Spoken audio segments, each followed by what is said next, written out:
வீட்டில் மகாலட்சுமி கடாட்சம் அதிகரிக்கணுமா? அதுக்கு எல்லாரும் ஏகப்பட்ட டிப்ஸ் உங்களுக்கு கொடுத்துருப்பாங்க. செவ்வாய்க்கிழமை 6 மணிக்கு மேலே அதை கொடுக்காத, வெள்ளிக்கிழமை எதுவுமே யாருக்கும் கடன் கொடுக்காத, அது கொடுக்காத, இப்படி பண்ணாத, மஞ்சள் வைக்கணும், சந்தனம் வைக்கணும், இப்படி 1000 டிப்ஸ் கொடுத்துருப்பாங்க.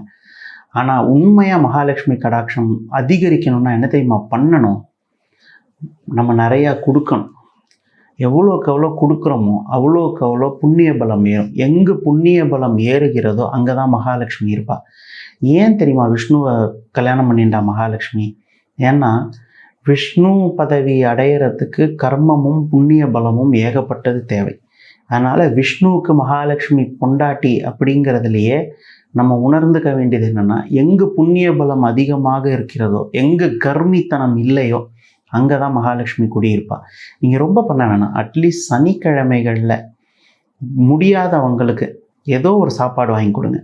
முடிஞ்ச உங்களோட துணிகளை யாருக்காவது தானம் பண்ணுங்கள். பழைய துணிகள் எவ்வளவோ ட்ரெஸ் வாங்குகிறோம், எவ்வளோ கொஞ்சம் போட்டுக்க முடியாமல் போன துணிகளை மற்றவங்களுக்கு தானம் பண்ணுங்கள்.